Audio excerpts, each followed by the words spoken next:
Music for global change. Creating music that inspires the world. Welcome to the Music for Global Change broadcast.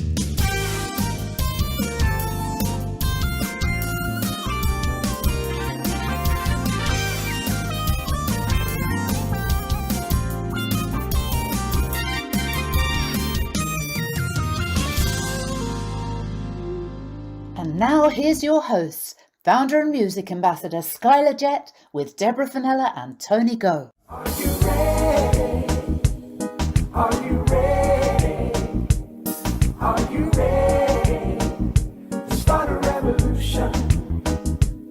Are you ready? Are you ready? Are you ready to start a revolution? Greetings, namaste, welcome to the Music for Global Change broadcast. So we're really blessed because we've got literally the amazing, talented, multi-Grammy Award singer, songwriter, ambassador for Music for Global Change. Awesome, Skyler Jett. Hi, Skyler. Hey, Skyler, hi. And another awesome celebrity, multi-talented, jazz and social conscious music producer, Bryant Jackson. So good evening to both of you. Thank you so much for joining us on our show this evening. We're really excited and blessed to have you both here, and also to continue our conversations about music for global change. Now, Skyler does amazing work, you know, bringing more awareness globally about music for global change and people waking up how, you know, profound healing can make a massive big shift across the planet and heal the planet, but also heal humanity as well, Brian. So thank you so much, and also Skyler for being here today live on the show, which is really exciting. I see also, Brian, you're in the studio yourself. So have you been busy composing this afternoon? I'm But ever since the pandemic, I hardly ever leave this room. Really? Oh, bless you. You've been very busy then. More than one reason. What do you say? You've been very busy then, haven't you? Yes, I have. I like the studio, it's cool. Yeah, it's cool. I've learned a lot. You certainly have it, and you've worked with some amazing people like Skyler has as well.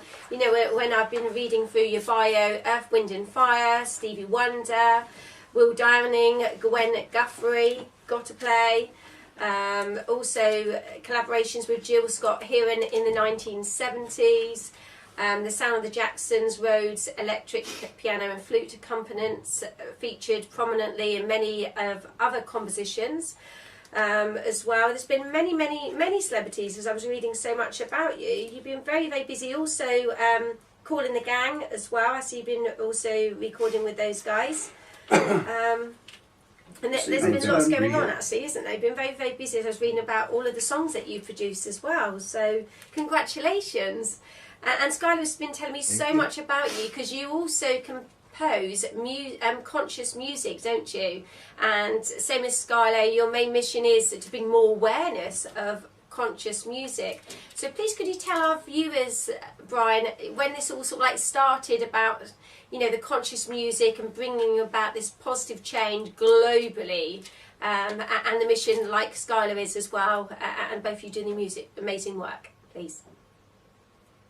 Well, I've always believed, we have always believed that music is the one language that everybody understands, you know, intrinsically, intuitively. And so if you want, the best way to get a message across is through music.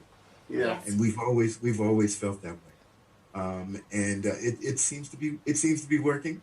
You know, we just have to keep doing it. We just have to keep at it. But if you want to grab someone's attention, as any Wall Street, as any Madison Avenue in the day, advertisers would let you know it's through music. In the UK right now, they've just discovered the fact that music is a healer. In fact, they're starting to put music now in some of our residential care homes. They've now just suddenly realised that music does help. Exactly, dogs and music, they work wonders. Yes, they've only just realised that in the UK, believe it or not. The fact that, well, hey, let's try some music for the elderly and see how we get on, and it's working. And they've only just What a realised that. surprise. They've only just realised that. Yeah. Especially if I they've got know that. Alzheimer's or dementia as well, because if someone's got Alzheimer's and dementia, they immediately remember a song if you That's start right, singing yeah, it. I mean, yeah. I went down to see my best friend over the weekend, and her mum's got Alzheimer's, and she was hardly speaking at all the whole time I was there. But the minute I started singing opera or contemporary songs, she just like really looked alert. And she listened and she just smiled and she interacted. So it just shows how profound and powerful music is That's the within reason our why lives. Hey, music, yeah. Skyler. Yeah. True. Can you give us a little sample of that? But which Some of particular the song? opera that you sing? All right. I need to warm my voice up a little bit more. Are you going to give us a little sample? I'll sing along with you, Brian, if you like. We've just been singing in the studio, actually, haven't we?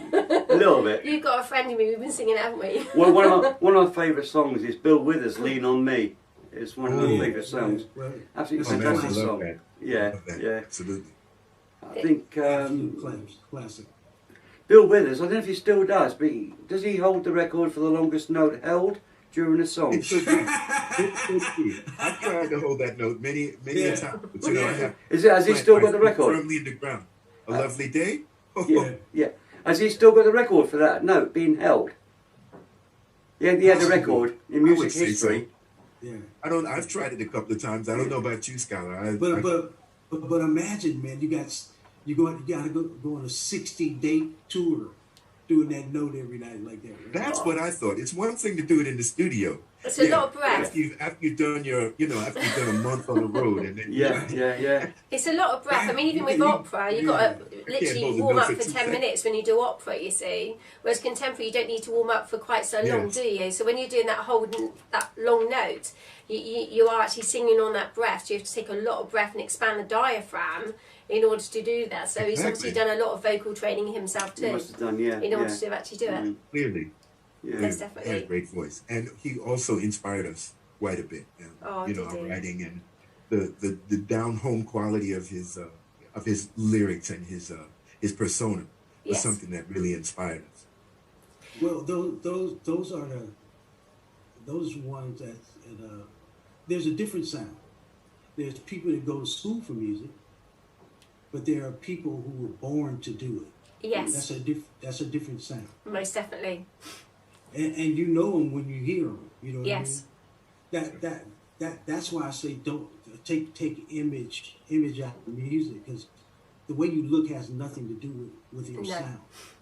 Which is so true, Skyler, isn't it? And I try to tell these kids, music was here before computers. They don't want to never believe No. it. No, that's right. They're more into the computers, but they're coming around to the music now because they do sing, obviously live in their bedrooms. I see it quite a lot on YouTube. A lot of people do, don't they? And it's really good Yeah. to watch them, to be honest. Yeah. But the best part about it is, like, if we can get young people around, because see, the four of us right here, we know music before computers. Yes. Like I said, if the keyboard player didn't show up, you didn't have keyboards. Or if the bass player didn't show up, now they got that in one keyboard. That's right, So yeah. so man starts believing I can be an orchestra now. I don't need anybody else, No. right? It is totally different fingering too. You know, like I tell people the sound of it too. Like when they sample a saxophone, and then you go, it's nothing like that sound from the bell of the saxophone where the microphone is, right? Yeah. There's some air going on in that. And so the man is trying to sample it, but you can't get that sound. No. Right? We call it the raw sound. Yeah. But that's what I'm saying by your instrument. And I've said this, you can get three great guitar players to play Ibanez, the guitar, Hmm. right? And because of their sound, you know who they are. Yes. Which is true, isn't it? It's That's all a- about mastering the technical and physical limitations of the Yes. instrument. And everybody has their own approach to that. Yeah, but the instrument that you have, when you play it, it sounds totally different to somebody else, even though it's the same instrument. Yeah. It's your signature, isn't it? That's how people knew how people sound with. Oh, I know who that is, and they can't see him. No. No. But same On as the like when you're radio- singing vocally, isn't it, Skylar? Because You know, when you're actually finding your vocal range, that's when you can establish whether you're an alto, mezzo, soprano, you know, or a tenor. Or top soprano, so it's finding your range. The same as when you're actually learning to play an instrument. Everyone will learn their technique of playing that instrument, won't they? Yeah, I mean that's what I'm saying. Bryant has he has a sound of his own, right? And he's built that sound for all these years, and it's how he plays and the emotions coming out of his body into that instrument. You know, it's fascinating to me because I love it because it doesn't matter if you can see anybody or not. No. You know how they sound, right? Yes. Yeah, exactly. We'd actually love to hear you, Brian, if you want to sing us a little bit, if you like. We'll join in with you if you like. If you sing a song that we know. What do you think? Just sing a couple of bars. That'd be good. What's your favourite song, Brian? We'll wrap up the show. Okay, Yeah. that'd be cool. Okay, I want to ask my brother, my ex-brother-in-law, who I love so much. You know, Brian and my sister were married, right? Mm-hmm. I remember you saying earlier, bless you. We're talking over 40 years ago. Right? Really? Oh, Yeah, bless them. and so it's wonderful, you know. It's wonderful that we can see each other after all these years. Yes. You know, but at the same time, Brian gave me my first piano. Good. Oh, did you, Brian? No. Yeah, well. Wow, yeah. amazing. Was That's that a lovely gift to give as well. You must have been over the moon, Oh. Skyler, receiving a piano as a gift. I think I would as well. My fingers are a bit small actually to play the piano. I did try and learn, but she said my fingers were too small, and I was going like that.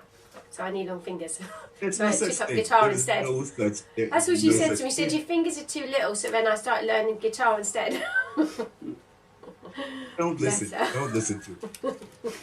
But I did all my grades in singing, so that wasn't too bad. Bless you. So here, but I want you to know who he is, though, because, you know, he's a pioneer for me, right? Because he was doing, back in the 70s, he was doing social conscious music. Yes. And so Brian, tell us what because everybody else doing these love songs, you guys doing stuff to actually change the world, man. How did that feel? I mean, we didn't know it at the time. All we knew is that I was 18 and Gill was like 21. What did we know about love? We couldn't write about love songs. We didn't know anything about it. So either we were going to just mimic what we had heard from other people or write from our own experiences as young black men growing up in New York, and growing up in America, and some of the observations that we made about our lives and about the lives of our friends, you know, the people and our parents and our relatives. So that's what we wrote about. We also were conscious of some of the changes that were going on in America, good and bad. Yeah. And many of them needed to be addressed because there was a move by the media to kind of camouflage those things and to kind of hide them and Yes. put them behind products, behind the what I was talking about before, the whole Madison Avenue blitz Yeah. of selling us things that we don't really need, but making us feel that we can't do without them. And so our goal was to kind of bring more to the forefront some of the issues that were important to us, that made made a difference in our lives, and hope to draw out some of the feelings and some of the thoughts of like-minded people. And to that end, we thought, well, if Madison Avenue can use soul music to sell burgers, then maybe we can use that same music to sell revolutionary thought and revolutionary ideas. What was it Man, very... I mean, Sorry. yeah, it's the beautiful part was some of that music you guys wrote helped stop the Vietnam War, along with John Lennon, you know, Imagine, and Marvin Gaye, What's Going On, and Curtis Mayfield, and all of them. It's really beautiful for me because I saw what happened I was a youth then, you know, and to see how powerful music was. That's what we need to do with racism right now, right? Yeah. It's like we need a revolution on racism. Man. Do you think That's the stupidest thing mankind has ever invented, right? Was racism. And so the beautiful thing is music can do that though, and it's like you were saying. Yes, you know, it can. Do you think that tool. way back then, especially you, Brian, when you first started out back then, do you think people were a little bit frightened of the music you were bringing forward? Maybe a little bit scared of it, do you think? Or, hey, we don't recognise this, you know, what kind of stuff is this? It's all about waking up consciously, isn't it, Brian? Yeah. You know, some people are more open consciously, and some other people haven't quite woken up consciously. See, back in the 70s, that's what I'm saying, back in the 70s, how did they accept it? You know, so I guess somebody might have been a little bit... When I went from the stuff before Elvis did, and Elvis came along, people were thinking, hang about it, this is not right, this is not music, until they accepted it at one point. In the 70s, I think it kind of like that as well. That's true. Yeah. We had a lot of college kids, so it was, I think, maybe since we were young people, we were college age ourselves, and so I suppose at that particular time we were kind of reaching out to other people of our own age, and you know, the fear if that you speak of really came from the establishment. Yeah. You know, Yes. because they didn't want this large mass of young people to awaken. Yeah. To The authorities, as we call them. And that's the exactly authorities. Yes, that's exactly what happened. They awakened the young people, right? And the consciousness and stuff like that. A prime example is Woodstock. Oh yeah. absolutely. You know, Yes.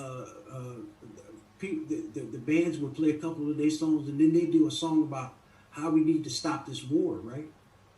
And I mean, I was a youth when I saw tanks coming down the street in Berkeley, in front of tanks in America coming down our own streets, right? It was insane. But the music, the young people stopped that war, and that's what needs to happen again, right? The great thing for us is more people want to get along than people that don't. Yes. Yeah. So we got to keep going in that trend. You know what I mean? But also more people kindness want- is a way forward, Skyler, as well, isn't it? You know, we are one at the end of the day. We all ascend from the star system. But again, everyone needs to sort of wake up consciously and realise, you know, that we are all here on Earth in order to make a difference. And it's lighting the way forward and waking people up with the conscious music, because we are within that conscious music telling a story about the global changes that are taking place and participating on the Earth at the moment. And that's where it basically comes into play massively, really, when you think about it, doesn't it? Yes. Yeah, I mean, Bryant, I mean, wow. I mean, shoot, you're 18, 19, start playing in huge places. I mean, this ain't clubs no more, right? And so that music was resonating. It was, And yes. I think it was refreshing because everybody's doing, come on, baby, let's go shake or whatever like that, right? And these guys are like, you know what? You guys better open your eyes, see what's going on around you. You know what I mean? That's it. I mean, we were just following the tradition of the African griot. Yeah. This is what we saw as our function. You know, there is music to enjoy. There's music for all types of occasions, for parties, for weddings, you know, for funerals, for all types of things. And there needs also to be music for consciousness, for awakening, to spread news and awareness. You know, Global change. yes, and this is what we thought ourselves. So we wrote songs about. We did write love songs, but I will tell you that because we wrote love songs about humanity. Yeah. We wrote, you know, I mean, we didn't write love songs like, you know, my hey baby, ooh baby, baby. But we wrote love songs about, you know what? This is about unity. This is a song about coming together to heal the problems that we as a race, as a human race, are experiencing, like the proliferation of nuclear power plants, for instance. That was obviously going to be harmful to us. So why not talk about that? I guess that the change came when you took the music to the streets in them era of the 70s and that. When you took the music to the streets, changed everything really, didn't it? I think it. Yeah, I think it did. I think it did. I mean, we felt that we should just write the music. I mean, there were a lot of ways to fight. Yeah. And we felt that our best way was through our creativity and through the voice that we had started to develop. The part I love the most is when I go to your concert, it's loads of people, right? So it resonated. And you guys didn't even have the internet. Imagine if you'd had the internet back then. I know, it'd be phenomenal, wouldn't it, really? I mean, what I'm really interested in, Brian, what was the very first song that you actually wrote about conscious music, and what was it actually about, please? Well, the very first song that Gill and I wrote together was at college. We had just met, and he had played a song for me that he was intending, that he had written for Victor Brown, who was another classmate of ours, who ended up being in the Midnight Band with us for several years. But it was a tremendously powerful song. It sounded like somebody twice his age had written it. At the time, he was 19. Okay. Meanwhile, I had been gathering up a bunch of music that I had intended to write lyrics to, but with the speed of how I write lyrics, it was definitely going to take me like another 5 to 10 years. So I had a song for him. I said, "Hey man, what do you think you can do with this?" And so I played the song for him. And after the song was over, he asked me this question. He said, "Well, what were you thinking about? What were you feeling about that song? What is that song trying to say, in your opinion?" You know. And this is a methodology that we continued throughout our writing career. And I told him, I had to think about it for a second. And I said, well, you know, when I was writing it, I was kind of thinking about, it was kind of a tribute to the people who came before us, the Crispus Attucks, the W.E.B. Du Bois, you know, you know, the Malcolm X's, and, you know, these type of people. And it was just a song where I raised my glass to them, because without them, we wouldn't be here. Mm-hmm. And, I love it. And he played the song again. I played the song for him again, and he took out his pen, because he never wrote in pencil, because he never had wrote a pen. And he just wrote it, and I played it a couple of more times, and thus was born our first song. It was called "A Toast to the People." Oh, I love the title. You must have been so overwhelmed and excited once you completed that song and then launched it as well. And then to see what reaction you then would get from the population when they heard the song on the radio and through TVs also. Yeah. But the beautiful thing is like, look at that title, right? A toast to the people. That's not to them. No, it's to the people. They're sharing. Yes. Right? That's what needs to spread, is Yes. the sharing, right? Yeah. I mean, Can I just jump in there for a second? What we're about. Sorry, Arno's just signing in now. Arno just signing in, so say hello to Arno. Yeah, he's trying to hook it up, man. Uh-oh, I think we got Arno. There we go. Yes, we got Arno. There we go. Hi Arno, What's up, how are brother? you? Hey. Hi. Well, welcome to the show. Now, we're really blessed to have you on the show as well, Arno, because you're a humanitarian, also a music producer, and you do phenomenal work, as well as Skyler and also Bryant. So we're really blessed to have you on the show today to talk about conscious music. Now, when did it all start for you to, you know, going down that path of conscious music and writing conscious music to bring global change? Well,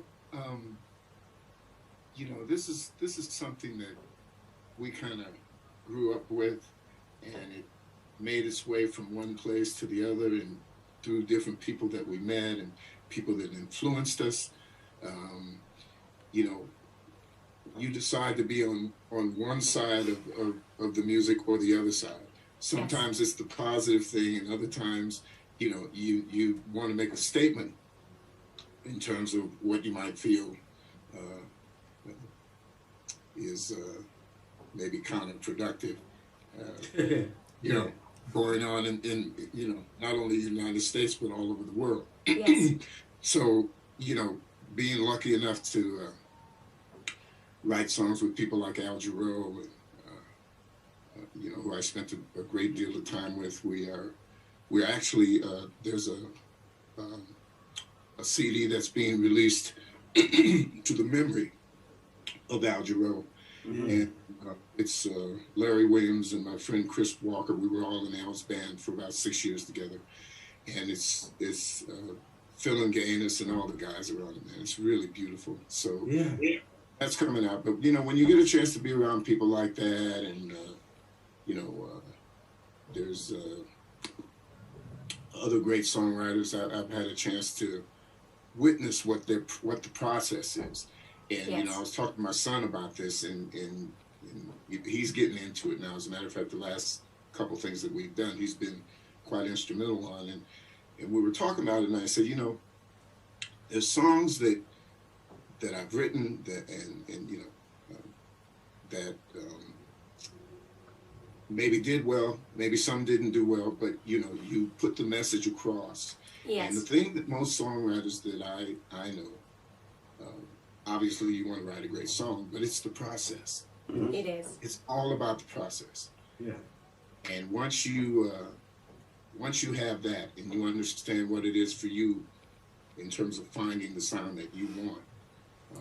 And I think also, Arno, it's what message do you want to send out to this world? You know, because we're all born with our unique gifts, and you've been blessed with many gifts yourself, and you are a messenger.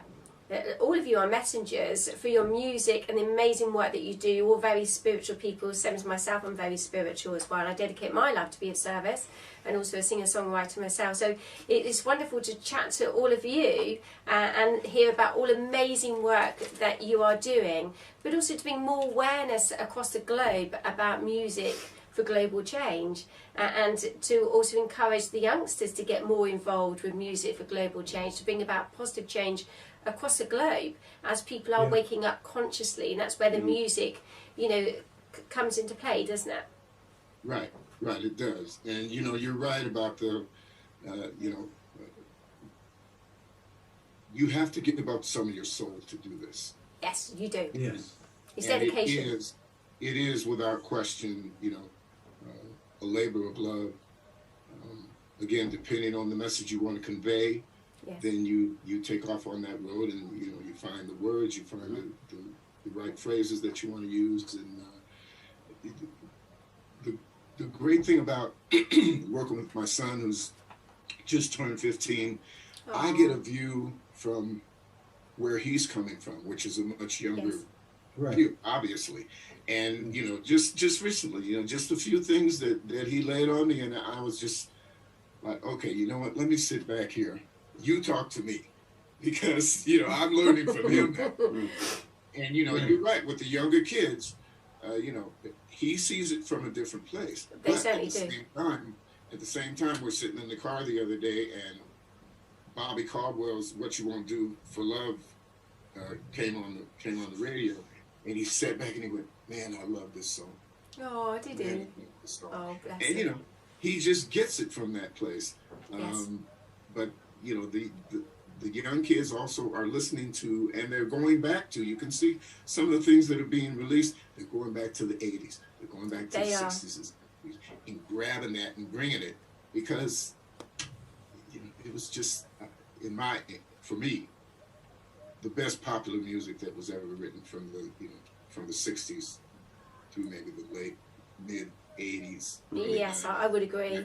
And very poignant messages as well from each individual composer and singer, to be honest. But I think as the world is changing and people are waking up, the music is changing as well in a positive way.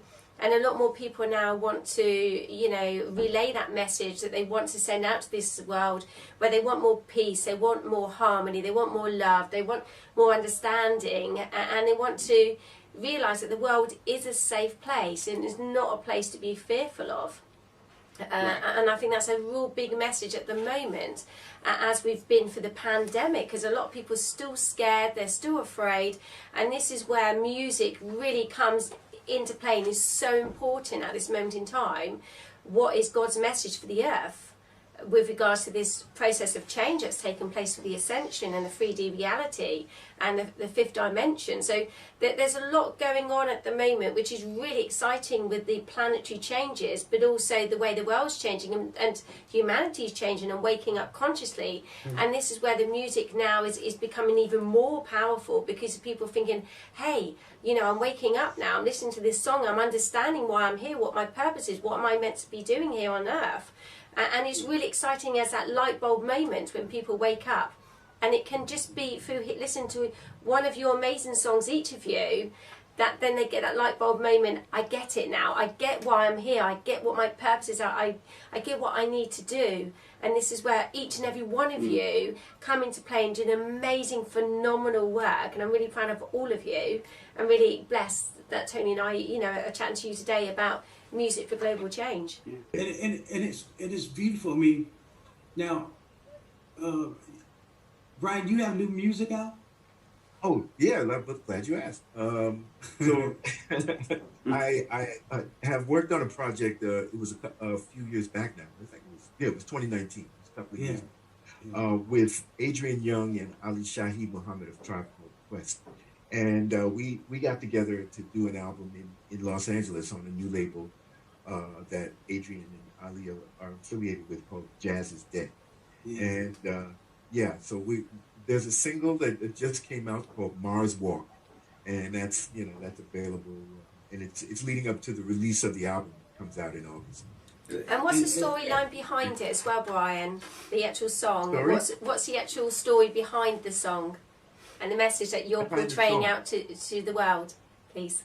Well, you know, first of all, when you listen to it, it definitely sounds a bit otherworldly. I mean, the first thing that I thought of was it reminded me of a landscape that could have been on Mars. But when on reflection, after I started thinking a little bit more, you know, I started thinking about the song "Whitey on the Moon," that Gill Scott-Heron wrote 50 years ago, and I began to reflect on the fact that, you know, not only has the race in space expanded to Mars, and it just so happened that there was a lot of development going on towards that.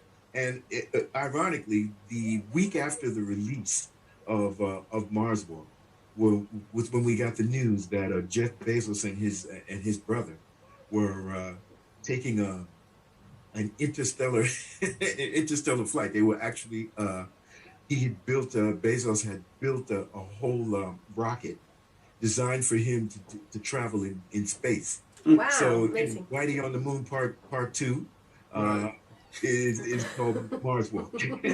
Well, we can all go for only $28 million. So Thank you. Yeah.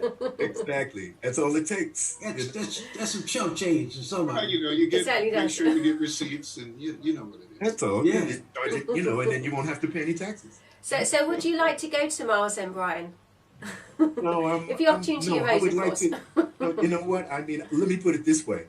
I don't want to have to go to Mars. No. What do you mean? I mean, not because the Earth has burnt up. You know, Yes. I'd like to have the option, you know, Yes. to stay on the Earth, which I will probably exercise. Yes. If at all possible. Yeah. Arno, same question, man. What do you have? I think your video is awesome, man. Like, I love the consciousness of it. You know me. That's where I'm at, and I'm trying to get more people Well, you know, to get involved. the one we did before this one was fairly political, and it was something that I had to do just to get it out of my system. You guys know, as songwriters, sometimes you just have to write it Yes. and then say it, and okay, now I can move on to the next thing. Yeah. So, you know, with that one, I sent you that video too, High Crimes and Misdemeanors. But this most recent one, my son came in and he said, you know, Dad, I know the last thing we did was personal for you. He said, but we need to do something that's going to put smiles on people's faces. So true. This coming from a 15. Oh, bless him. He's very spiritual by the sounds of things. Your son too. Well, You you must know, be so he's proud. grown up around Algero and Gladys and all the different people that I work with. Yes. But so we had this for some time, and I have 3 other writers. One is in Paris, one is in Japan, and one is in Texas. And so I've written a bunch of songs for the Asian market with all of these guys. And they're the guys who participate in the videos and everything that we do. This is my team, and well, our team. And so came up with, Jerome came up with everybody this, everybody that. And so we kind of went with it and you know, scoped it out, and then, you know, did the video and storybooked that out and everything. And it really turned out well. I think it just passed like 60,000 views. Wow, that's amazing. Okay. In a few weeks. So, you know, you get a chance, take a look at that, and it really speaks to just the feeling that we were talking about earlier about people being awakened. Yes. People understanding that, you know, it's not just about me or you, it's about everybody. Everybody that's It is. And, you know, the more that we get everybody involved in that way, that's a certain kind of power that, you know, you can't put a dollar amount on it. You just can't. I was saying earlier, the good thing is more people want to get along than people that don't. Yes, that's so true, isn't it? That is so true. You know what I mean? I mean, so people get it, man. You're only here for a short time. If you live to 100, that's remarkable, right? Yeah. Sure. Yes. So in that 100 years that we was here, there was somebody in charge of everything. You know, for decades, it's always going to be somebody in charge, right? And that's the cool thing about it. Like, you know, spread the love, man. I mean, like, it pisses me off every time I think about Bill Gates got a $644 million yacht. Right? Yeah. Could help a lot of people, Skyler, couldn't it, across the globe? I go to Africa, so I saw some of the shanty towns and some places, and I looked up this business. And they build houses, $4,000, a 2-bedroom house. Yeah. Oh, bless They them. can build them in 24 hours. Yeah. Wow, Yeah. it's amazing, isn't it? So when you look at $1 million, Yes. that was 250 homes for Can help a lot somebody of who's never people. had a home before. Exactly. That's a single village on its own, isn't it? It is. One single village. Hey, what he got 644 a yacht. I know. He ain't even gonna be on the yacht all year, right? No. No. And $1 billion would make 250,000 homes. But it's a Yeah. different world. It's a material world, Brian, isn't it, at the end of the day? And unfortunately, a lot of people still resonate in that material world rather than, you know, through compassion and empathy and love, which is far more powerful, really, isn't it? You Well, know, when you and think about- how we think can make about a what you difference can of helping do. each other. When you think about what you can do to help people, Exactly. it's not hard, right? It's not, no, kindness is the way forwards. We drive by $1 million homes right around here, $2 or $3 million homes. Only 2 people live in there. Yeah. If they downsize just 1 million, they can buy 250 homes for people Yes. that never had a home, And still now- have a £1 million home. and now they got some dignity, right? Yeah. And since the home is only $4,000, you can pay that off, and you'll Yes. always have a home, right? And also saw helping it the when- homeless as well, Skyler, because there's a lot of homeless people still, you know, living on the streets, and it's supporting and bringing more awareness of helping the homeless. I mean, that's why I wrote that charity song, Homeless at Christmas, and it was about a homeless man that I met, and I fed him on the streets, and the next day he'd frozen to death in the freezing cold, and there was police around his body, and I wrote a song, how he felt living on the streets, and the people walked past it as if he was invisible, but all he wanted was a place to call home at Christmas. So that's when I wrote that song to bring awareness of homelessness worldwide. No, I've seen how much some people have that they have wealth that they'll never be able to use for anything. Their grandkids won't be able to spend it. Exactly. Yes. Exactly. You see, you come here, Brian, with nothing, and you go with nothing, because you can't take the money through the pearly gates, can't you? You can't take your home through the pearly gates. So you're more known for the good that you do on the earth plane rather than how much money you have on the earth plane. Because it's what difference that we can make in this world that we're noticed for far more than how much money we got in the bank. That's why writing these social conscious songs, and you know, music travels faster than everything else. It does. Yeah, you have all the internet you want, but you know, like I say, I always go, imagine Martin Luther King with the internet. Yes. He would have loved it. Wouldn't he? He was phenomenal. Okay. Right? So I mean, it travels everywhere. And I've told this many times, it's pretty simple. If there's 7 billion people on the planet, at least 1 billion of them has picked up a guitar or Yes. played it, or maybe played in the club, stuff like that. So what I want to do is ask musicians for $25 a month, right? That's $25 billion a month. Yes. If you just get $25 from all the working musicians, I ain't even talking about the rich ones, right? Mm. And we have a co-op, and now we can take care of each other. Yes. If a musician, your family died, we pay for the funeral. Mm. You need a car, I mean, we can pay everything. See, I think it's a wonderful idea. Who are we waiting for? Right? Well, that's forward thinking, and you know that's what we need more of. Yes. Obviously, I you know, it gets down to the programming that we have all had as children and then adolescence, and It then does. where we are now. And you either get to that point in your life where, you know, one day you look in the mirror and you know what, you say, there's some things that I don't believe in anymore, in Right. terms of what you've been taught to Yes. get to what you are. And, you know, you start to shed that. And as you shed that, and as writers, you know, obviously we're able to write about that, and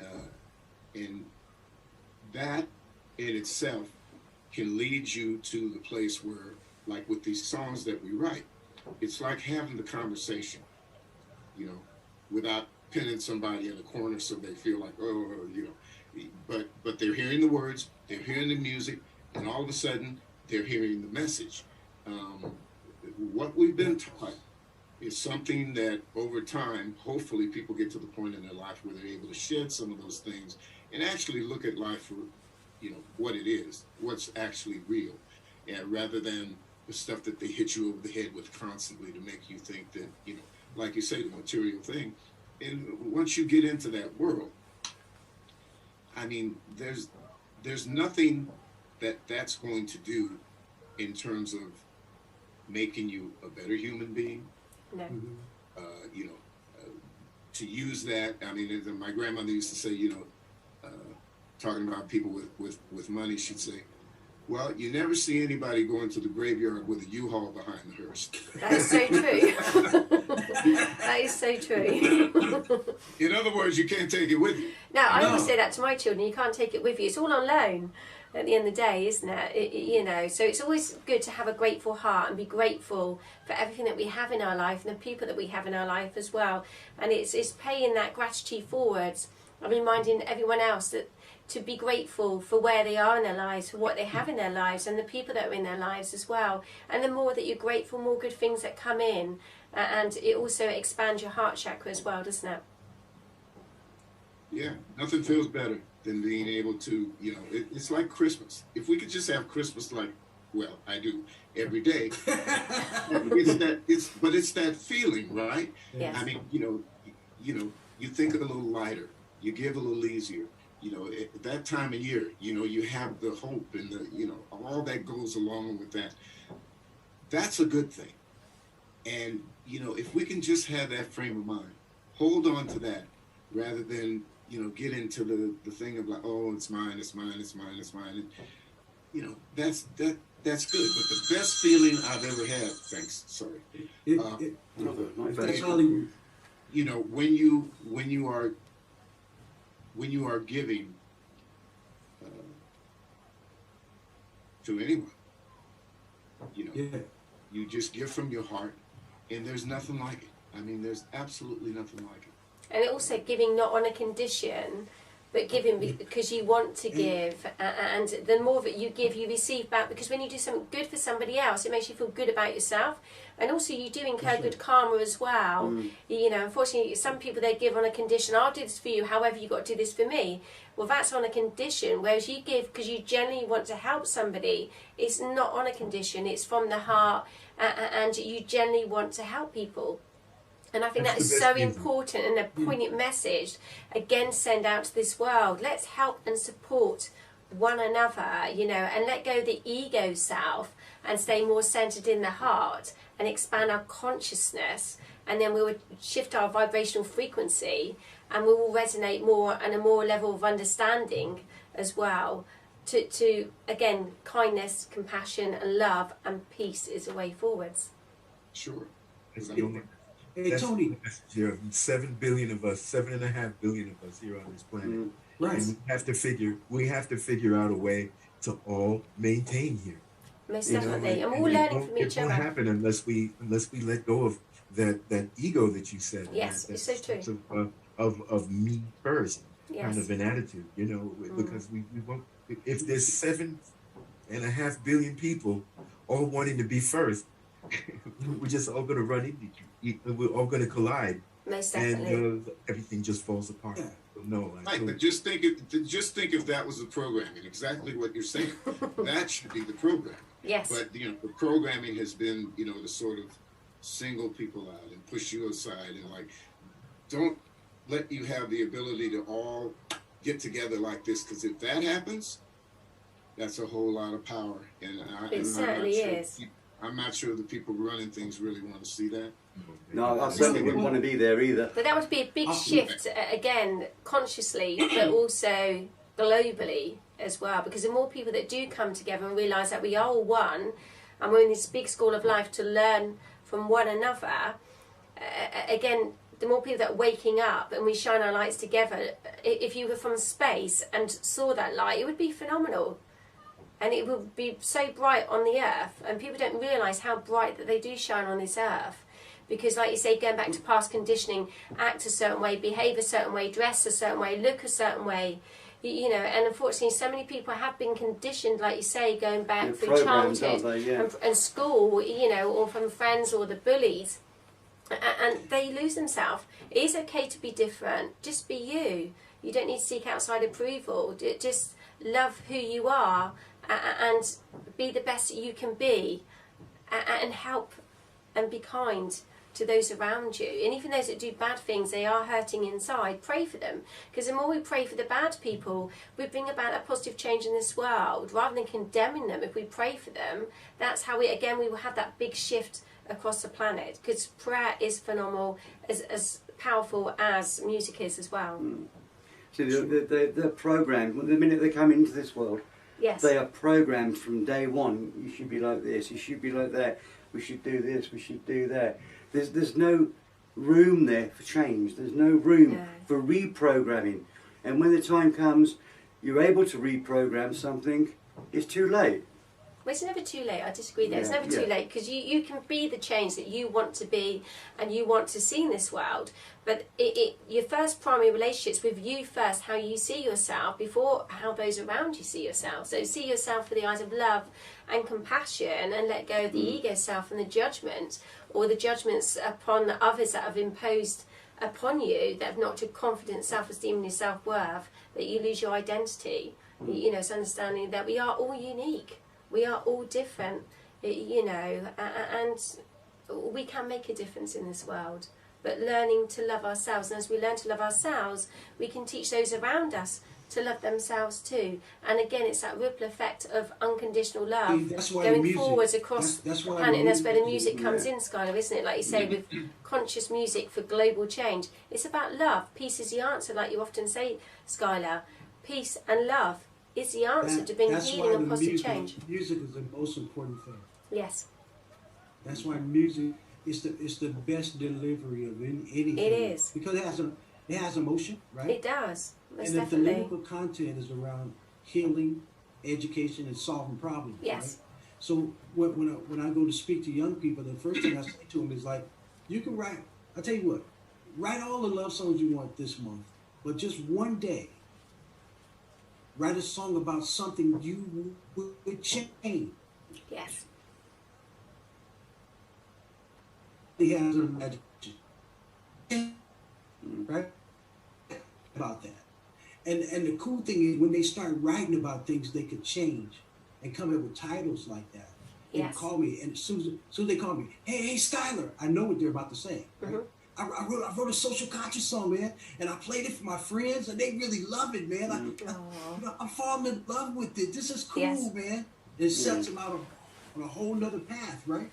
Now, if we get enough people, that's my thing, is to travel the world and connect people with each other and to collaborate, right? It's the same 12 notes from Bach to rock. Yeah. Right? Yes. It doesn't matter which way you want to go. Just make it sound the best you can, right? But with the 7 billion people, just like Brian was saying, you have to go find your own audience. But that's what we can do today, is find our own audience, right? And we didn't have that before. You had to depend on a record label and all this other. You don't have to do that anymore, right? No.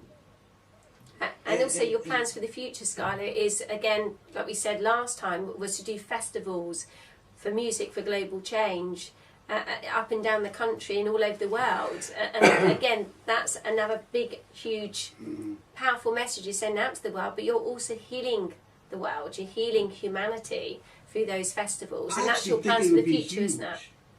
It will be huge, most definitely. I think because the thing about it, people are tired of bad news. They are. They want good news, and there's so much good going on in the world. But we want to hear more about it, and that's again why we do these shows, to bring more awareness. There's so many good things and so many amazing songs out there that a lot of people maybe never heard of, until we talk about it. Or artists and artists, right? You see what I'm saying? Like, Yes. Arno and Bryant has been on millions of records, and they're going to be here for way after we're done, after we die. Our music will still be here on this planet, right? But also, Skyler, do you remember the song that you sent me as well? And we did mention last time about getting, adults and children singing, parts of your song and turn it into a music video where they will be singing all over the world your song. And again, it's all about music for global change. So we can, really move forwards with that. And then obviously get all of you involved in it, and whoever else you want to get involved in it, and let's rock this world at the end of the day with music for global change. I love it. Listen, Brian and Arnold are going to get you some of the music, and if you can attach it to the end of this, right, so people can go, oh, that'd be that's amazing. Who was talking. That's who was spilling that knowledge, right? I want to say this before I go. Today would have been my mom's 99th birthday. Oh, happy birthday to your mum in heaven, Skyler. That's okay, but I wanted to let her know that I'm in good hands. Oh, you certainly are. And she's your guardian angel watching over you every single day, Skyler. And she's very proud of you. I know she is, from the realms of spirit. Bless you all. Bless Thank you. you. God bless you all. Family. Oh, thank you so much. And keep shining bright. Keep up the good work. You're all doing amazing work. And so, and we're so proud of you all. We are, yeah. We'd like to thank our guests, Bryant Jackson, Arno Lucas, and remember, music can save the world. Save the world. Music can save the world. If we all get together, music can save the world. Yeah.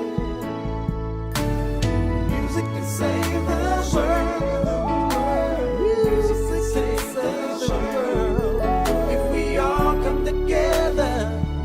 Save the world.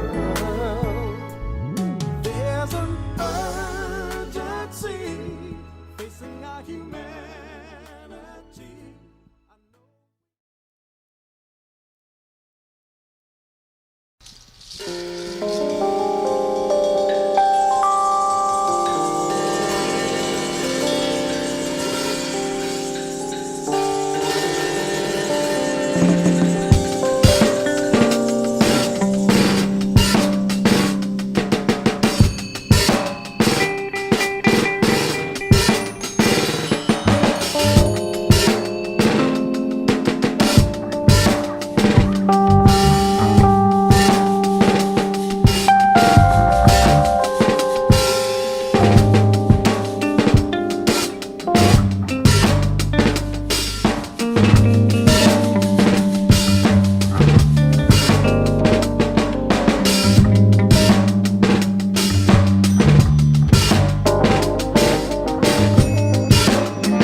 Everybody loves their own mother.